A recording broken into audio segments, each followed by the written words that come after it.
Hello there you guys, welcome to one of my videos. According to Fabrizio Romano, Manchester United are focusing on getting a centre-back this summer.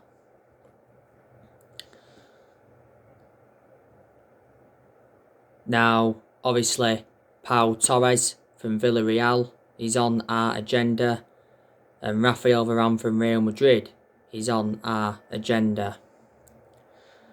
Romano also mentions that Manchester United are still working on the Jadon Sancho deal. Now, the Manchester Evening News said yesterday that Man United are making progress to sign Pau Torres, and Man United are working on the Pau Torres deal.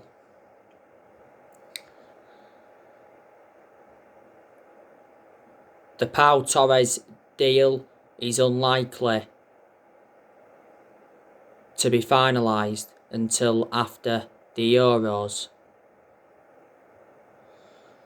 Now, Pau Torres has a €60 million release clause. Pau Torres has been at Villarreal for a lot of years now, came up their academy. He's got a contract with Villarreal until 2024. He did have a loan spell with Malaga.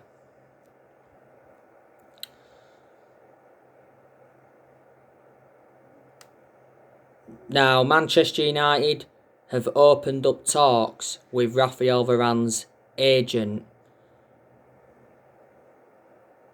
Because it did say, didn't it, that Rafael Varane's agents wanted a meeting with Manchester United this week.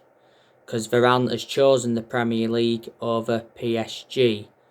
Rafael Varane rejected a 2-year contract extension at Real Madrid. Man United recently had a £50 million bid rejected for Rafael Varane. Real Madrid are demanding £80 million.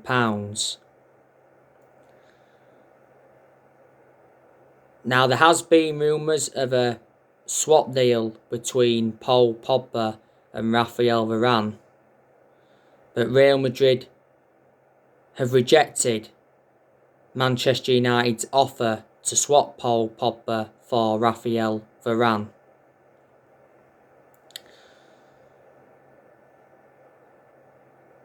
Now, not so long ago, it said that Real Madrid lowered their asking price for Rafael Varane. It said they was willing to accept around £52 million. And Man United offered Rafael Varane a salary that Real Madrid could not match. It was €12 million a year, which equates to just over 10 million in pounds sterling. Rafael Varane has refused a contract at Real Madrid. Fabrizio Romano did mention that not so long ago, and Romano said towards the end of last season that Varane was the main name on our list, and we wait to see what happened with his situation at Real Madrid. Towards the end of last season, Real Madrid rejected a £40 million bid. Varane spoke out on his future before the Euros.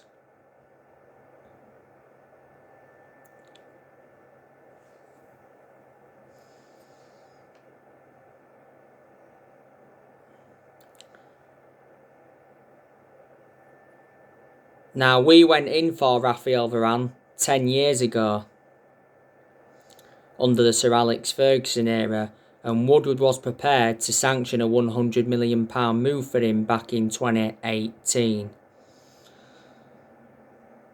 Varane's current contract at Real Madrid expires next year. His contract talks stalled a while ago.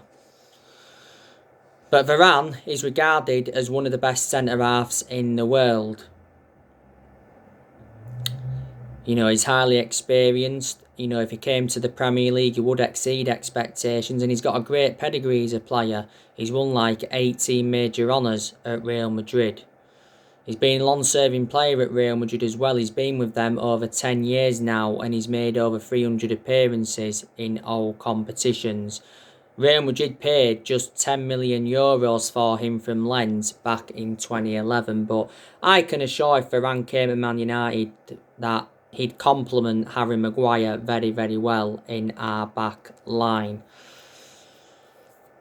I'd certainly take Varane over Sergio Ramos because obviously Varane's much younger than Sergio Ramos. Obviously we know that Sergio Ramos is leaving Real Madrid. Real Madrid officially confirmed that not so long ago. Sergio Ramos broke down in tears on his farewell speech.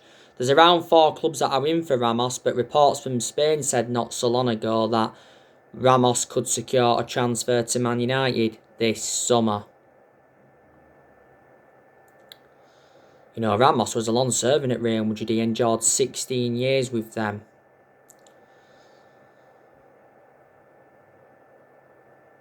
Now, I'm expecting Manchester United to sign Jadon Sancho in this summer transfer window. Now, Man United will not pay any more than 80 million for Sancho. Man United have been told to pay a take-it-or-leave-it asking price of 77 million plus add-ons for Sancho. Now it says we're willing to make Jadon Sancho one of the highest paid players at the club. We're willing to offer as much as £275,000 a week. Borussia Dortmund want Jadon Sancho's future resolved before they begin their pre-season tour on the 23rd of July. Man United have agreed the personal terms with Sancho. The agent fees have been agreed and a 5-year contract has been agreed. We just need to come to an agreement now on an actual fee. Now, we recently made an improved bid for Sancho. It's believed to be worth more than £75 million. Obviously, it's more up front and the rest is achievable add-ons. We've already had an opening offer of £67 million rejected for Sancho. Fabrizio Romano said not so long ago that all parties involved in Man United's pursuit of Jadon Sancho are confident a deal will be agreed. At one point, we was around 11 million short of Jadon Sancho's valuation. We've been in for Sancho now for like the last 2 years or so it has been a long-running transfer saga, and there's always been something in Sancho to Man United anyway because it's been stemming from reliable journalists. Obviously, Fabrizio Romano's spoken a lot about the Sancho saga, and so too has Christian Falk from Bild. Dortmund have lowered their asking price from what they was demanding last summer, because obviously last summer Dortmund's valuation was £108 million and we was not willing to meet their valuation.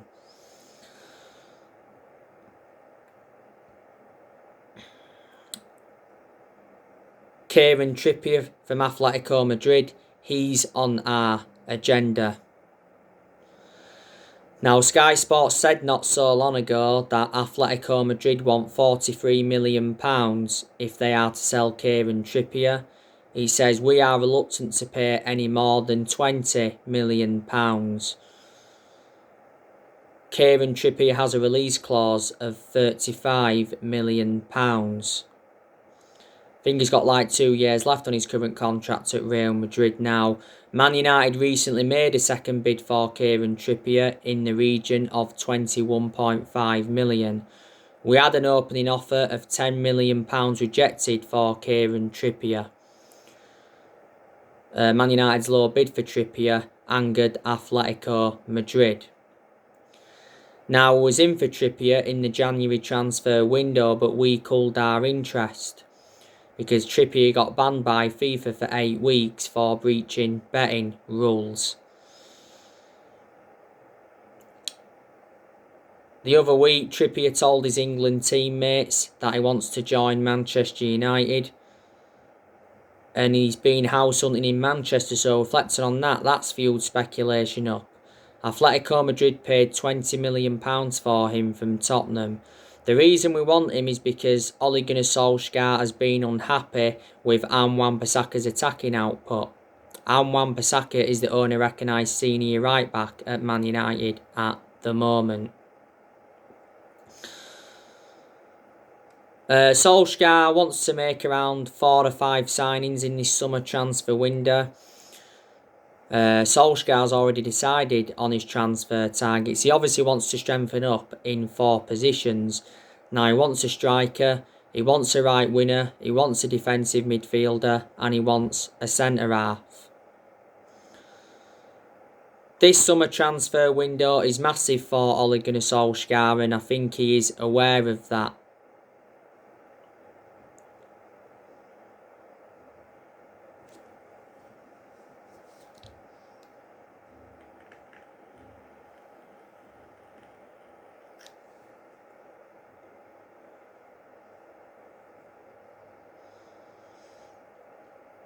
You know, it's very imperative that Solskjaer gets the players he wants to recommend in. This summer transfer window is Solskjaer's 5th transfer window as permanent Man United manager. Just before the transfer window opened, it said that Solskjaer had been given a 150 million transfer budget to buy around 4 or 5 new players, and our board have already said that they'll back Solskjaer with a new 3-year contract and summer signings despite the Europa League final loss.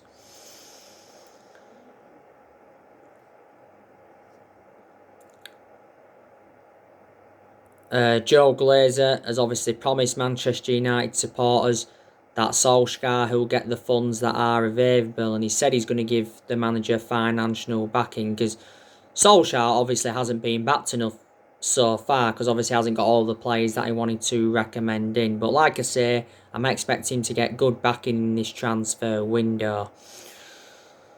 As you all know, Joe Glazer attended a fans forum on the 4th of June. It was his first attendance in like 15-16 years.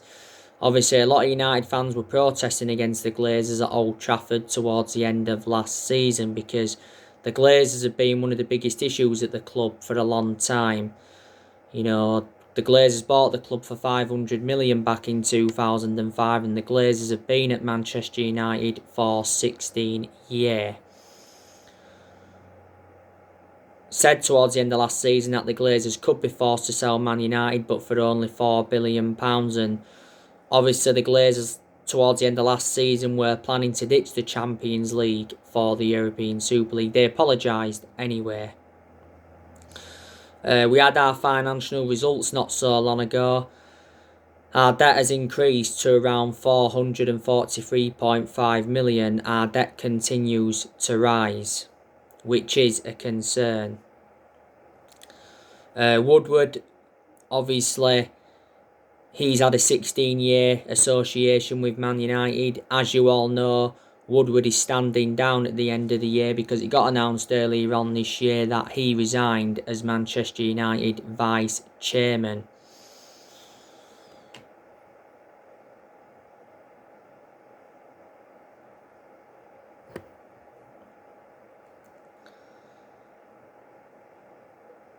But next season is going to be massive for Ole Gunnar Solskjaer, and I think he is aware of that.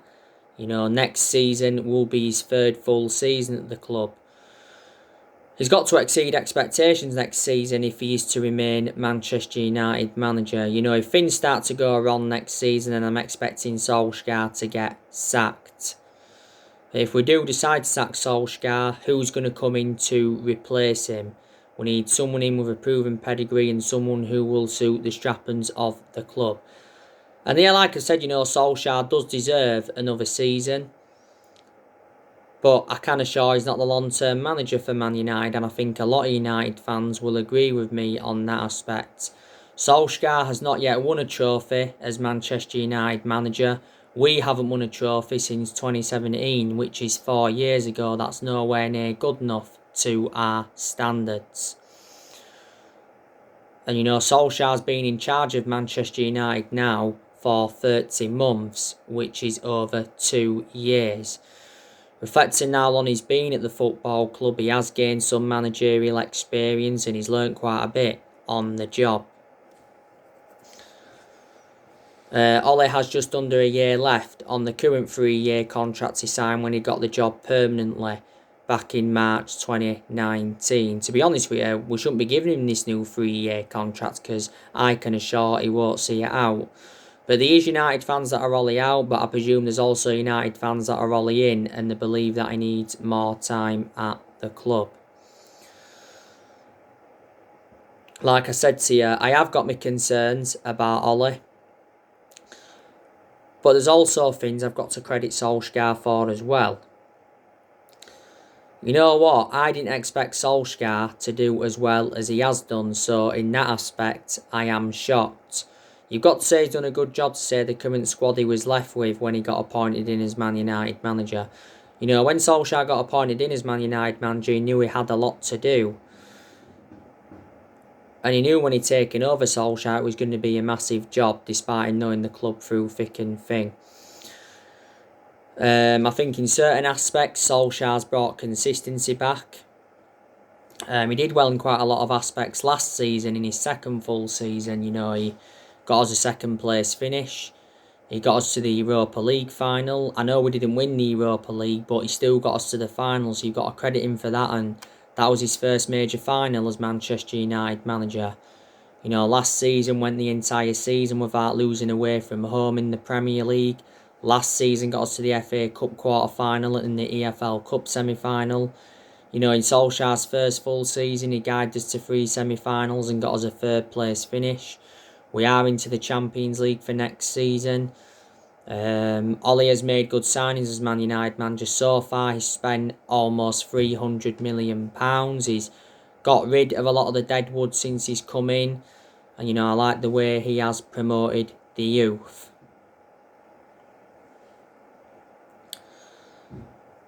Ole is our 4th permanent manager since Ferguson, isn't he? The 3 managers we've sacked since Ferguson was David Moyes, we sacked him, we sacked Louis van Gaal, and we sacked Jose Mourinho.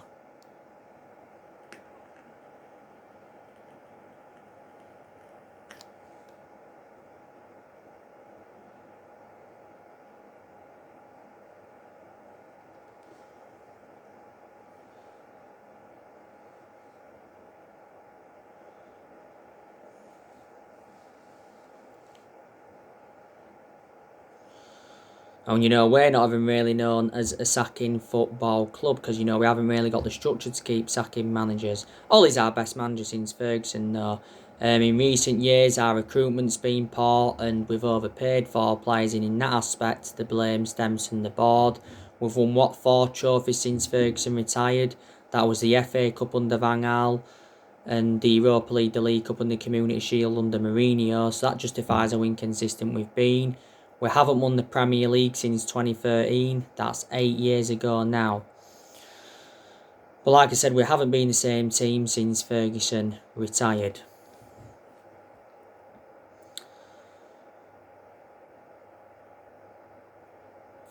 There is good players at Manchester United, and there's players that have really, really improved.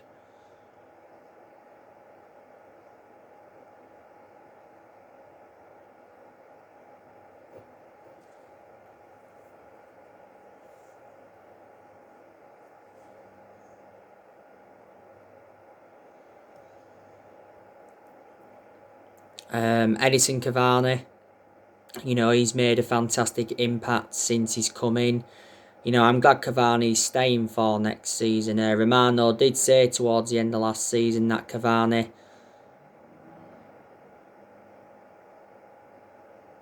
signed a 1-year contract with Man United. In a lot of Cavani's games at Man United, his hold-up play's been good. His movement in and around the box has been good. He's created good chances and scored some very, very good goals.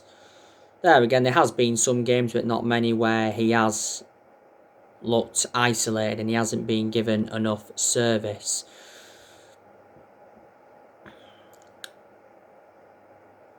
Mason Greenwood, he's been an absolute revelation since he broke into our senior squad. Despite him going a long period without scoring. Greenwood made his senior debut in 2019. He's been a United player since the age of 7. So he's been part of the club for a long time. And last season, Mason Greenwood signed a 4-year contract with Man United. He deserved a new contract, reflecting on his good performances. And was it before the start of last season, Mason Greenwood got given that number 11 shirt. Sometimes we play him on the right and sometimes we play him up top.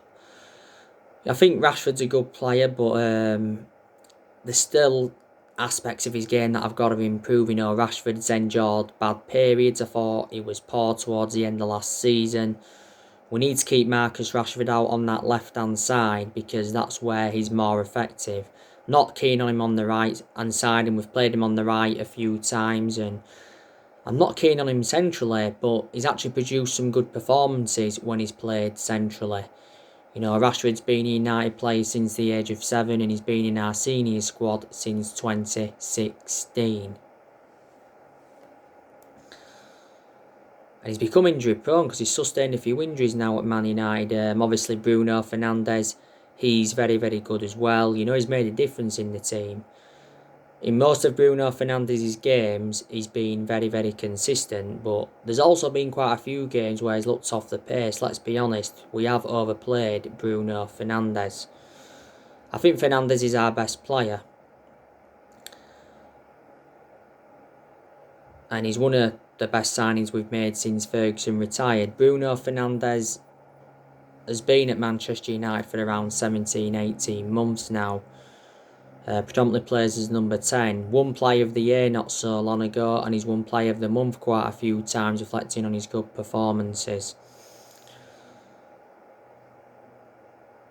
To be honest with you, I think Donny van de Beek's a good player, but I think we need to offload him because he just doesn't get enough opportunities at Manchester United. Van de Beek has made 36 appearances for us in all competitions. Most of them appearances have come from the bench. I think he only started 4 games in the league last season. When we got him in last year, I expected him to start a hell of a lot more games than he has done. We got Van de Beek in a deal worth 40 million from Ajax last year. He's under contract with Man United until 2025. There's an option of a further year, I think. And he's versatile, he can play in 3 different roles. Now, not so long ago, it said that Van de Beek was set for showdown talks with Solskjaer over his future. He did get ruled out of the Euros through injury. Now, Van de Beek recently said that he wants to join Barcelona to end his Man United misery, and Arsenal not so long ago made contact with Man United over the future of Van de Beek. Arsenal and Man United have done business before. Arsenal are in search for a central midfielder. But Solskjaer decides to sell Van de Beek. He's set the exit price, it's £25 million. Scott McTominay, he's a decent player as well, but he's not yet on that level where we want him to be at. McTominay's still young, he's got a lot of development in him, he needs more time. Just after the first lockdown last year, McTominay signed a 5-year deal with Man United. Pogba's definitely improved. We've been getting the best out of him in recent months. Paul Pogba does bring creativity to the team.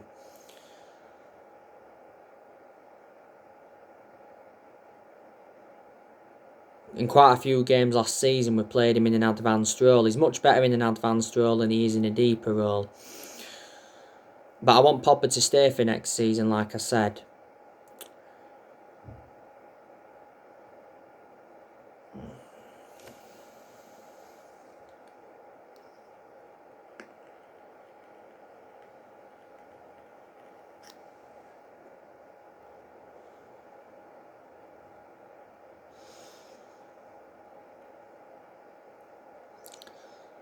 Paul Pogba did recently say he has more freedom with France than at Manchester United.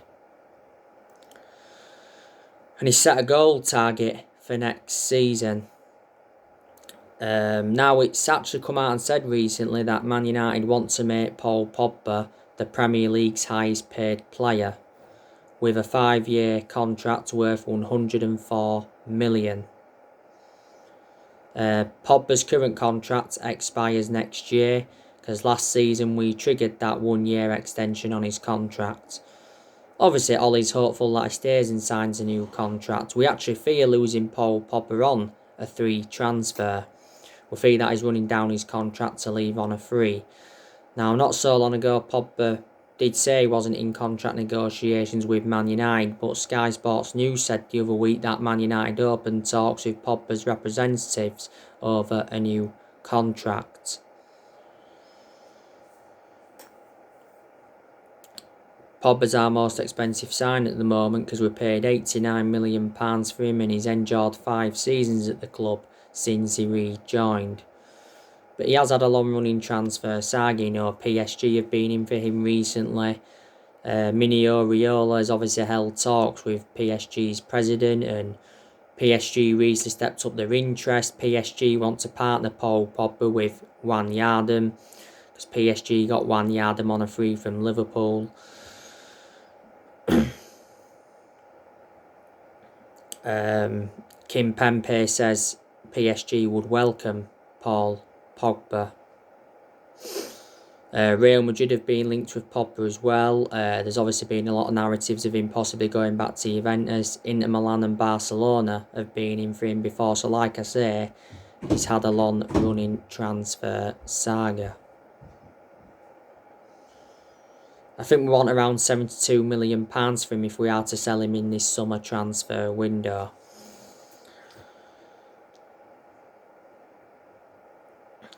Luke Shaw, he's really improved as well. Luke Shaw was our best player last season. In a lot of his games, he showed very good attacking intent. He got into good positions. He put good crosses into the box, created good chances for his teammates and provided width.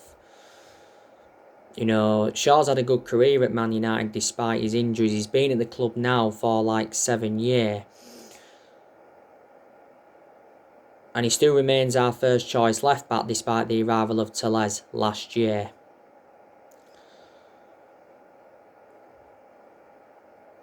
I think Eric Bailly is a good centre-half, but my element of concern about Eric Bailly is too injury-prone. So in that aspect, he's definitely a liability. Towards the end of last season, Bailly signed a new contract with Man United until 2024. There's an option of a further year. Bailly's been with us since 2016. We paid £30 million for him from Villarreal. Harry Maguire can be good when he wants to be. I wouldn't say he's a bad centre-half. We just overpaid for him. We got him for £80 million from Leicester, so the most expensive centre-half in the world at the moment, and second most expensive sign at the club behind Paul Pogba.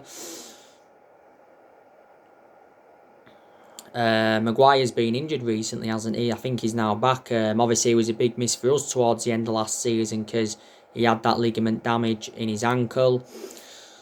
Sustained it in the 3-1 win against Villa.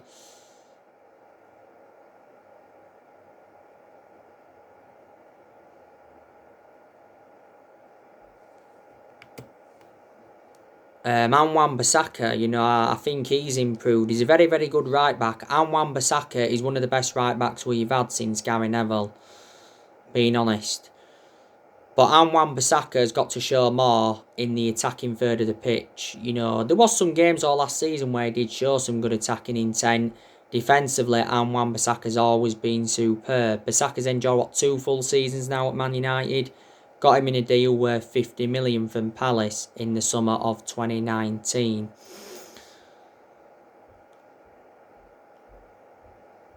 Dean Henderson, very good goalkeeper.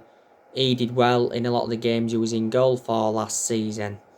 Not so long ago, there was actually rumours of Dean Henderson leaving Man United. But if we got rid of him, it would definitely be the wrong decision.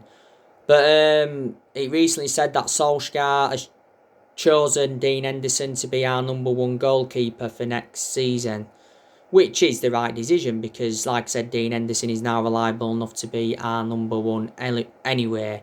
Amad Diallo Traore, you know, he looks a very, very good asset for the first team squad as well. Got him in a deal worth like 38, 39 million. Was it something like that? We paid like £19 million up front.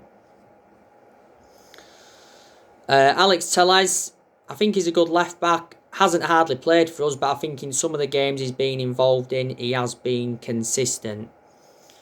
Got Telles in a deal worth 15.4 million. Obviously, you know the news on Jesse Lingard. I think he could be staying at Man United now. Lingard's demanding regular game time, and Lingard told Solskjaer in a meeting not so long ago that he wants to stay at Man United. I don't want him back. I want us to get rid of him permanently. I reckon we'd get around 25 million for him if we get rid of him permanently. Little Lingard's got, what, a year left on his contract at Man United, and yeah. Daniel James, you know, he could be on his way out of Man United as well, as you all know. Yeah. So anyway, guys, I'll be back on with another video later. Drop your comments, likes below on the channel. If you do, consider subscribe as always, and take care. God bless. See you all again very, very soon.